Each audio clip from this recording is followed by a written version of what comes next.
Oh, g'day there. It's finals time, and this is SharkCast Pod. Welcome to the podcast dedicated to the greatest sporting club in the history of the world, the mighty Cronulla Sharks, and we will tell you why they are the greatest over the next half an hour. We're with my good friend and your good friend, Kieran Fraser. He is the man who has his own show, catching up with Kieran over coffee about Cronulla, and it is with great joy I bring him into the show. Kieran, hello, how are you? And before you even get a word in, I'm going to tell you right now, Nicho Hynes is free to play. I feel like you broke that story because you I texted did. me and then I I did. was looking around to try and get a source on what you were saying.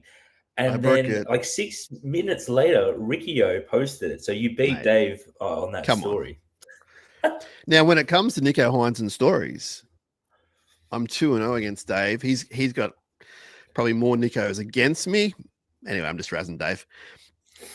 I got the official email. I didn't break kayfabe. I got the official email. So, anyway, Nicho Hynes, this isn't about me and Dave. This is about Nicho Hynes free to play, which is excellent. It's going to annoy everyone even more, especially those Roosters fans crowing about the stadium, which we'll get into as well. Wow, I don't know really where to start, Kieran. Let's start with Saturday night against the Bulldogs. We completed at, I think it ended up being 93.5%, maybe 3 incomplete sets. It was incredible. And overall, great defensive effort. Tell me what you liked, what you saw. Tell me your thoughts about the Bulldogs game.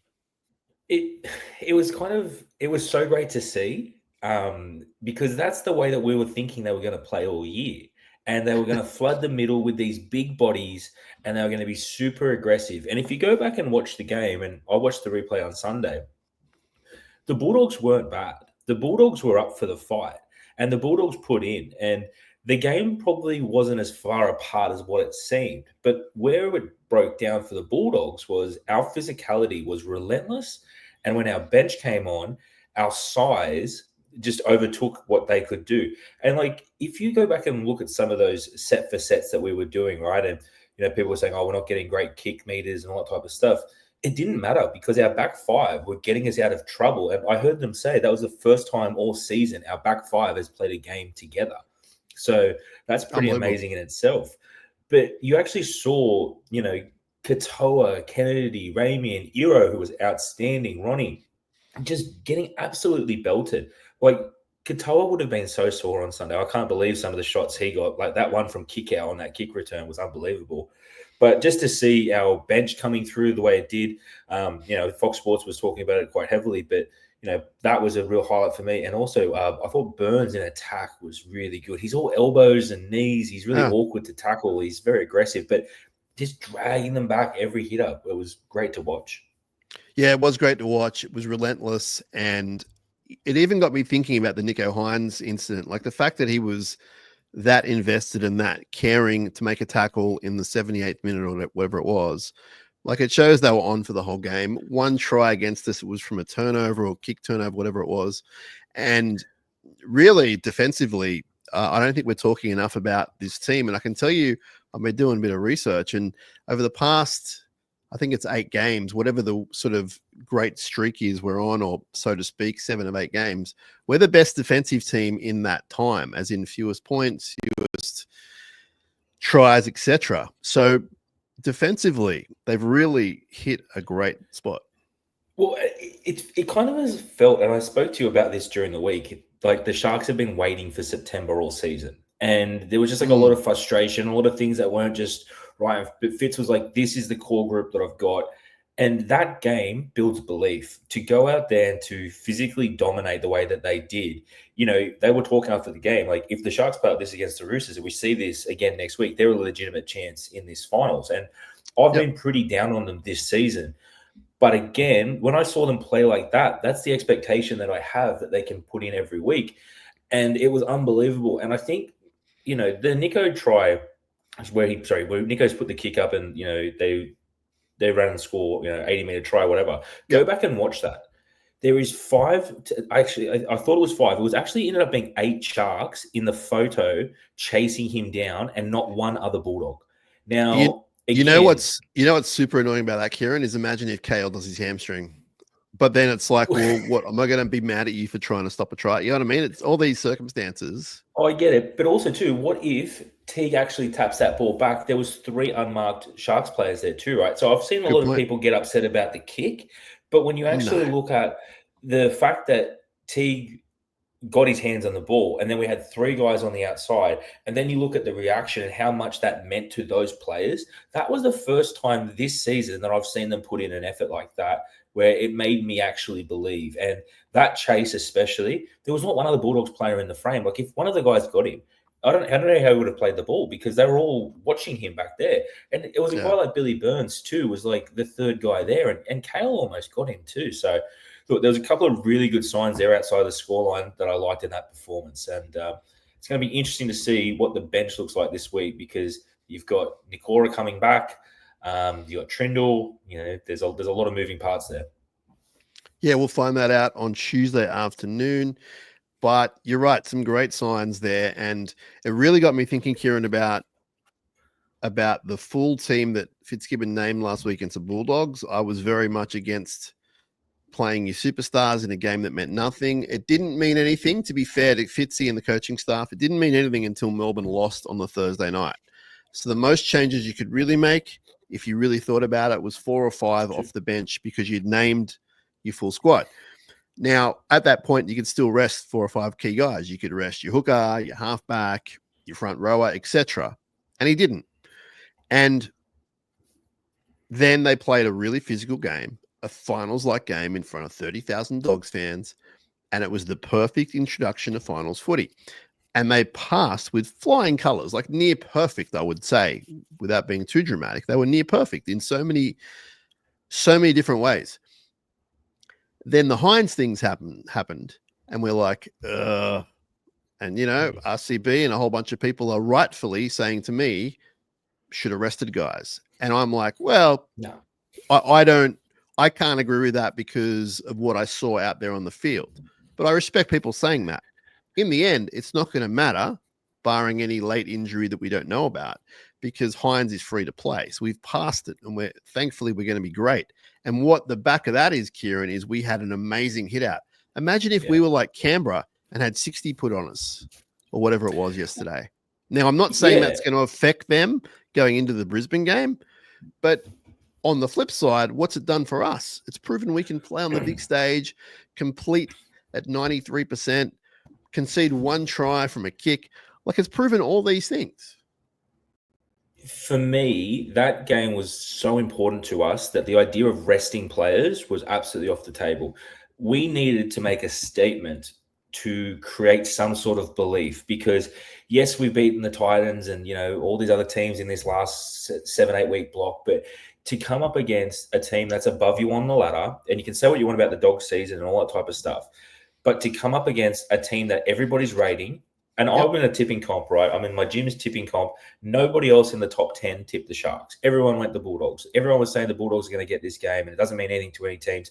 If we put in another flat performance in a season where we have put extremely flat performances in, and I'm talking the Broncos game, the Tigers game, the Canberra game, where you win any of those games and you're in the top 4. Interestingly, I was having a chat with one of my friends, and he was saying, well, you know those 2 games that you really get upset about, the Roosters game in the middle of the season and the Broncos game? He said, well, they're actually the 2 of the form teams in the competition right now. So were those losses as bad as you actually had them at the time? Now, in hindsight, absolutely should have done those games in, but you needed to put a performance like that in on the weekend to have confidence now to potentially, if you avenge that Roosters game again, which they already have done at Shark Park, there is a chance you get Brisbane in Brisbane for a do-over in a fortnight. So now you're building some momentum and you're building some belief. But we're not getting too ahead of ourselves. You got to do the Roosters. Did you just hear what you just said? We're going to avenge those 2 games that we lost throughout the. Did you mean to say that? That's genius. Yeah. Yeah. Well, honestly, because again, like when you look at the way that the draw goes, if Canberra beats Brisbane, that would be the opponent for whoever we would play should we get past the Roosters. Now, you have to get past the Roosters. You can't look of course.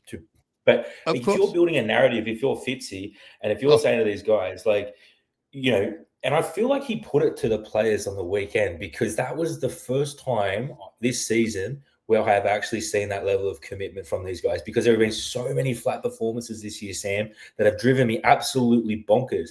For them to be doing that up to the last minutes of the game, even when Nico took Montoya out over the sideline, like that could have been 6-0 to the Dogs.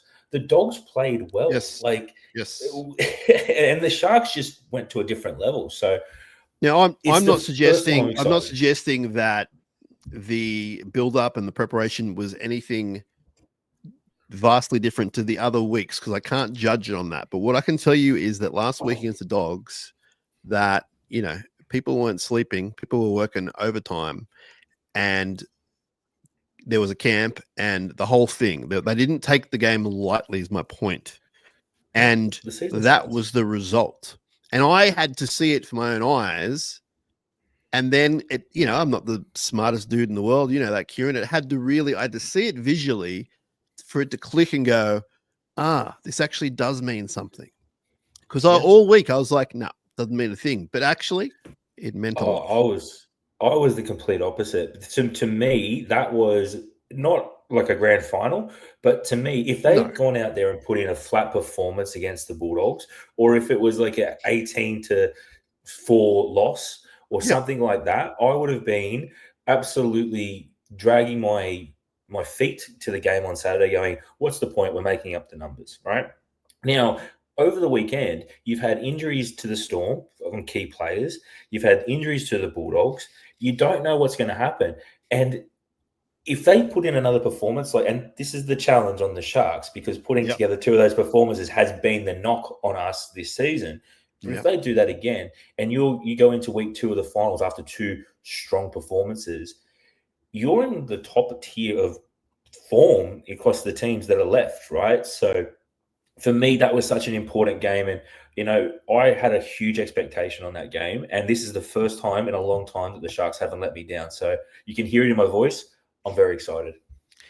Yeah, me too. It actually gives us a lot of hope and a lot to look forward to. And you're right. Like, playing like that 2 weeks in a row is physically and mentally tough. But that's their job. They have to do it this week. Otherwise, they will not win. Now, we've seen the Roosters complete at low levels like 55% this year in games. Now, to be fair, they've also gone in the high 80s, etc. But we've seen them get as low as that. Their discipline's out the window. They concede the most penalties, most ruck infringements, etc. There is a way to beat this team. And the way is with disciplined footy, hard footy, like you saw on the weekend, forwards just going nuts. And then let the backs do their thing, absolutely.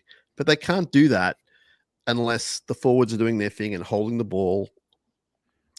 And if we can complete at high 80s, we are so far in this game, it's going to be crazy. Now, even if we can't do that for whatever reason, it doesn't mean we can't win the game. But I'm suggesting that those things, they mean a lot, especially against a team like the Roosters, who do not respect the ball much. Now, I know that that's how they score a lot of tries, and we can talk about that and the offloads, and I get all that. But this is finals footy, defense wins matches, and what you saw last week was an absolute blueprint of what they need to do. Like, do it again. Yeah. The physicality for me was the big thing, because when you're going into the Roosters have got a pretty strong pack with Radley, Crichton, Collins, White. Yeah, so like they're going to be super aggressive too. But again, when I look at it, I look at our bench, and I have been saying for a year now, we should have the best bench in the NRL when you have guys like Sifa Talakai, Hazelton, you know, Hamanueli's found his form, Rudolph's found his form, and then you're going to have that fourth spot, which I think is going to be either Kaufusi or Burns. Personally, I would probably go Burns because it gives you a little bit more flexibility than having 4 genuine front rowers. But again, if you go Kaufusi, I can see the idea behind going for a defensive middle to absorb some of those Roosters players, to allow the other guys that freedom to be as damaging as they can with the ball. So my thinking with that is more to go with a back rower and 3 props versus 4 straight out props, in case there's something with a Wilton or Nikora who's first game back in a while, right? So physicality is going to be absolutely key for us, because when you have a guy like Talakai coming off the bench, this is not the first time he did that. What he did, he rattled Kickout, who's one of the biggest guys in the competition. He rattled Burton. A couple of weeks ago, he did it to Tino. So players don't want to tackle Sifa, and he's such a leader for this team. And I want him out there. I want him playing good minutes and that. But to have him coming off the bench in that rotation with Fanua Blake and Toby off the back fence, Hazelton, Hamlin-Uele, the size is going to be so important for us, mate. And I think that's where we can give it to the Roosters. So that's where Billy Burns misses out, because Talakai and even to a lesser extent, Colquhoun can be your backup second rowers. That's and a fair point. Yeah, I forgot about that. To Kaufusi's credit, he came on last week. It was a short stint, but he shored up that middle. He did nothing wrong. They look pretty solid with him there. And I have no idea what team is going to be named at this moment in time, but I think that that's where they're going. I would be very surprised if they don't go with 4 big boppers. They probably keep Toby starting because he's been pretty good. And I think Kaufusi just working his way back into the team. Good hit out last week, maybe more minutes this week. I think that is the way to go, though. Yeah, and I was doing some stuff online talking about this with some people, and I kind of had talked myself into Burns, but I was neglecting the fact that Sifa can play back row because I see him as such an out-and-out middle for us right now. Yeah. But look, I have no dramas with going Kaufusi. He's got a really good offload on him. And again, if he's coming off the bench, he's coming on with a very specific role. And if we're getting the go forward from our back 5 that we need, as well as from the other guys we've got on the bench, I'm no problems with having a defensive specialist on the bench like Kaufusi, because again, he does have that offload as well. So it's a lot of size. Yeah, and we'll see what happens. We're still, a long time away from the game. There's guys backing up. I mean, Sifa did have a few wounds. I think he's fine. I think he's good to go, but we'll get the final sort of injury update during the week. So anything could really happen. Billy Burns will be named in that squad, obviously. And it's kind of cool that right at this point in time, touch wood, all being well, we're actually at our healthiest. I think there's no disputing that now. Well, the only thing is the Cam McKinnon situation, right? Yes. But again, if you take that situation, right, which is obviously terrible, Cam's our leader, it's forced a change of style to suit the size of the team that we actually have now. So now having a huge lock like Colquhoun, we monstered the Bulldogs. Like the Bulldogs were up for the fight. They put their hands up, but they deteriorated. You go back and watch the game and you can see their players and their energy levels depleting. Tupanua off the bench for them was the only guy that was able to kind of step up. But even that, if you go back and watch, they targeted him and they wore him down with all their size too. So I think the size and the power game for us is going to be absolutely key. And Colquhoun is I'm shocked that actually Fitzy went with Colquhoun. I thought he might do a safer play. But to see him, his leg speed, his size. What's the safer play? Well, I thought maybe, Nakora being out, I think changes things. Maybe we could have put a Burns at 13, but I did think potentially Sifa would go there, or even Kaufusi, but Kaufusi was injured too. But it just opened up that opportunity for Jesse to get that 13 jersey, and he's not giving it back. And I think come round 1, he'll be the 13 for us next year, fingers crossed with injuries. So he's making that jersey his own. And again, it just gives you a lot of size in that pack. So I'm excited by it. Yeah, he offers too much because he's got hands and the size is just incredible as well. So he offers a bit too much for a Kaufusi who doesn't really have the hands. Like he's fine for a prop, but for a lock, not so much. And Talakai, I just was thinking defense. Talakai could do it. Burns could do it.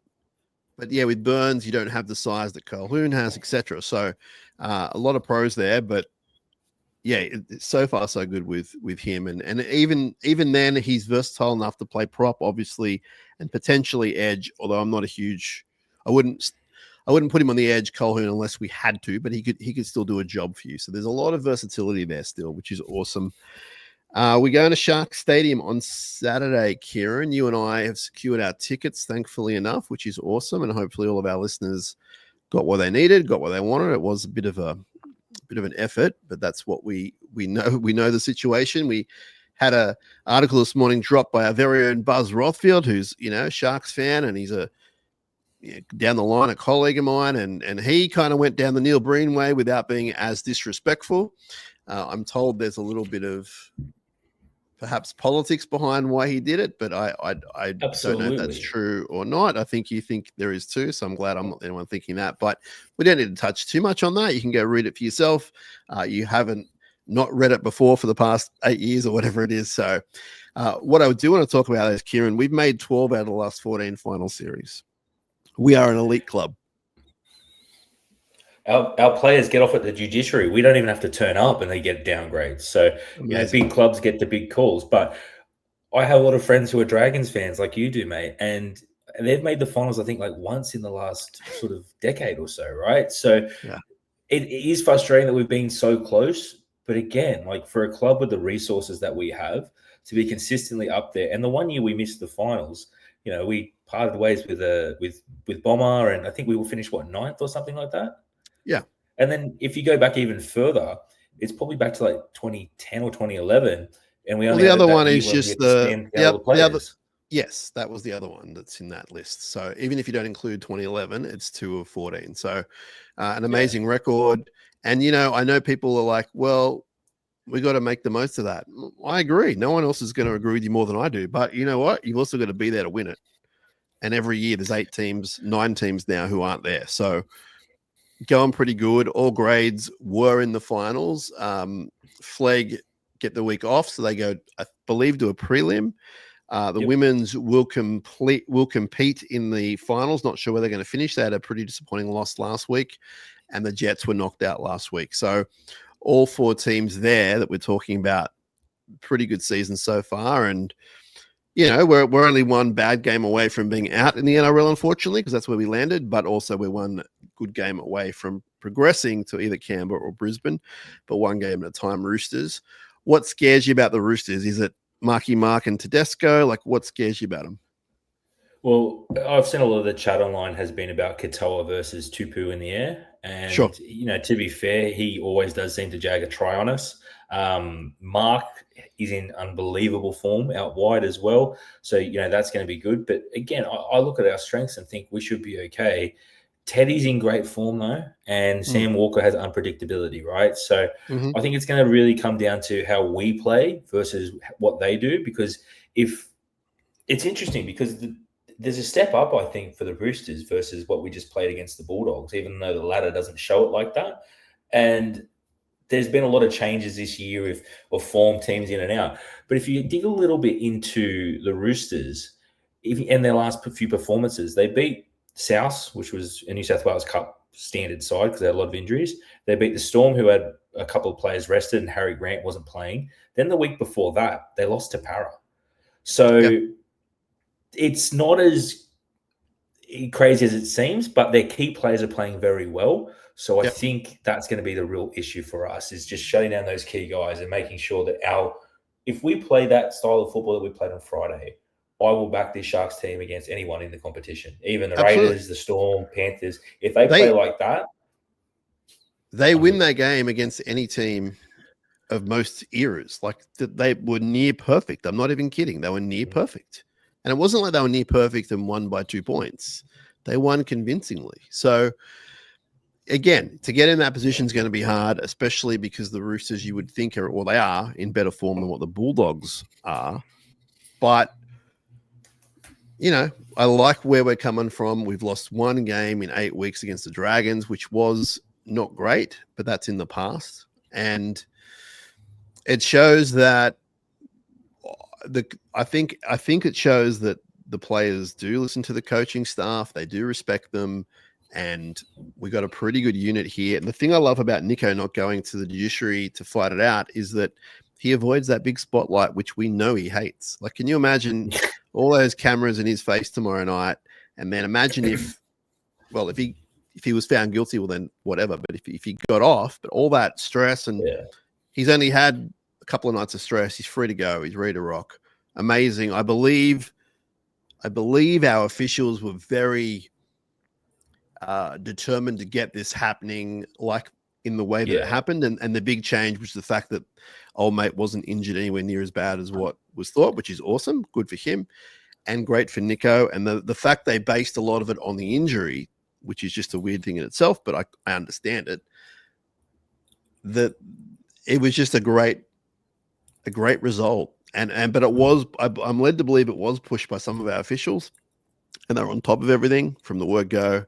And again, just great behind the scenes kind of work to get the result. And again, like I said, fairly stress free for Nico. I'm sure he had a couple of nights worrying about it, but you know what? He didn't have that media scrum in his grill.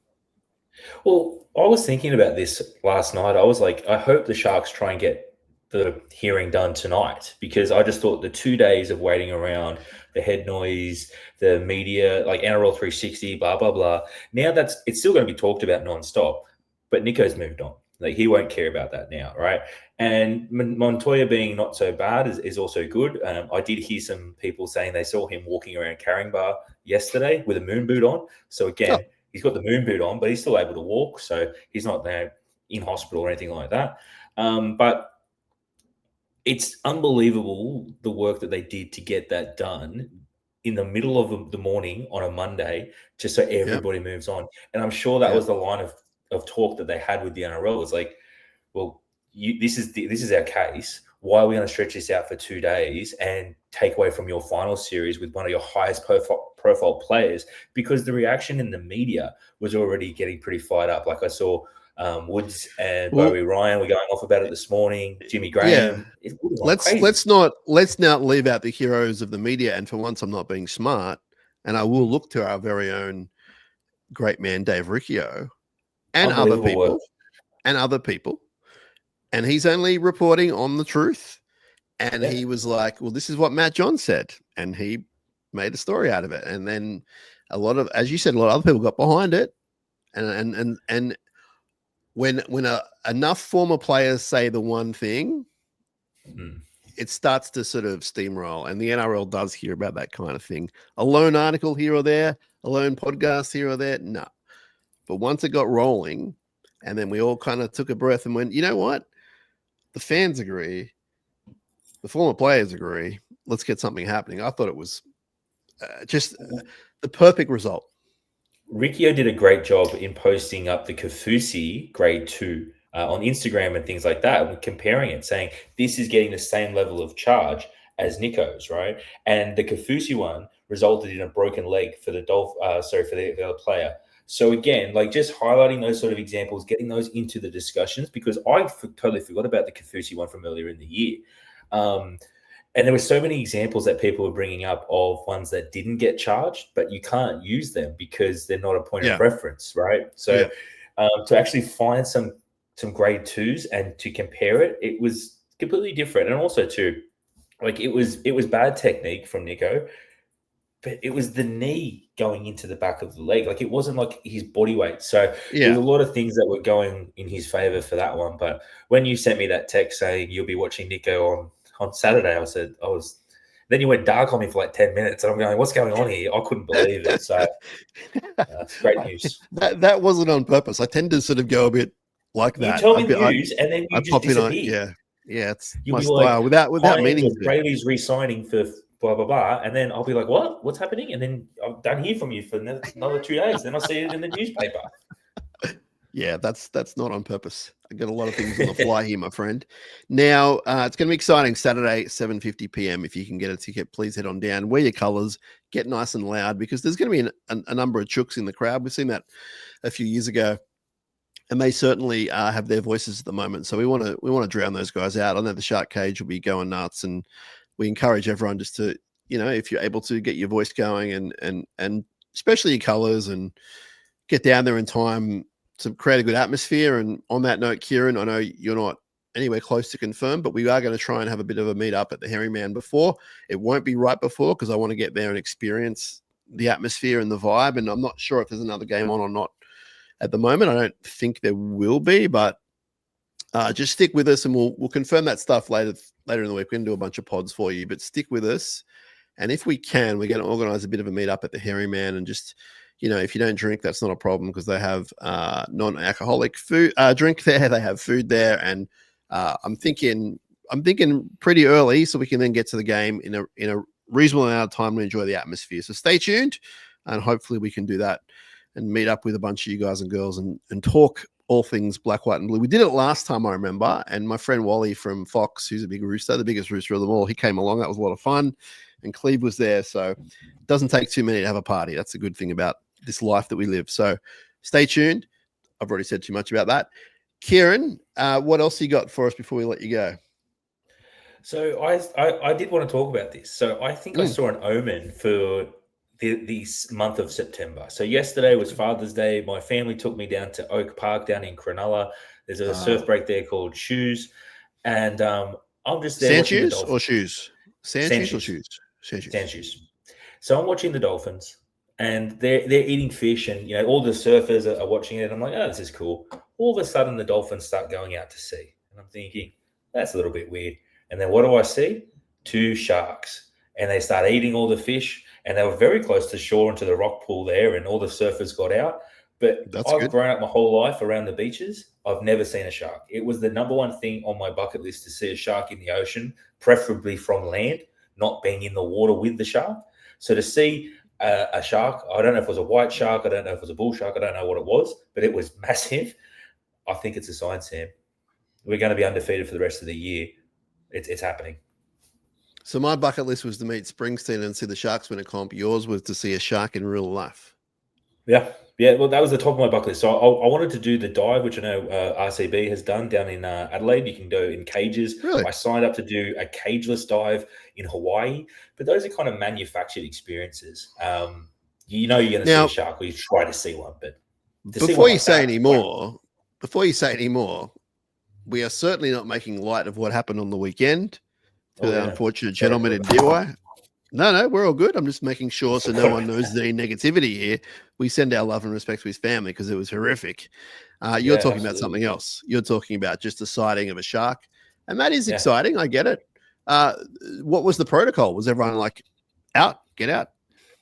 So the surfers were kind of stunned at first and they were all staring at each other like, did we just see that? And then a second one appeared, and then everyone just started coming in quickly. And then someone got their drone out and was kind of following it with the drone. So if any listeners were down there yesterday morning and has any photos of it, because I tried to get a photo, but it's so hard to catch something like that, right? But you sent me a photo, and it was just water. Yeah, well, I didn't get the actual one, but like when it came up and I saw it, I saw the whole length of the shark. It was like riding a wave. Eating fish. It was I really don't want to. I got to tell you, I don't want to see that. Well, I've spent my whole life living around the beach, and I've never seen it. And I appreciate to see it, it was very, very surreal. So, yeah, there's a good whale carcass at Bundina, so I think that had something to do with it. Good friend of the show, Aaron Kerno, who ran and is responsible for Spunk Records down south. He's one of my best friends, a big surfer. And he's told me like he's had countless experiences with sharks where they circle, they're underneath, they're nearby. But thankfully, thank God, touch wood, they're not the ones that want to kill you. Or I shouldn't say want to kill you, because I don't think they want to kill. They're just, the ones that react. But I said to him, how can you even do what you do? Like, I know you love surfing, but like, my God, what are you doing, man? And he's like, well, it's just what you do. Like, his number one passion in life is surfing, and he understands. He shares the sea with these guys, and I personally, one of my things in life I would have loved to learn how to surf. I know it's never too late, but I probably won't get there. But I don't know really if I could do that now, knowing that they're just out there, man.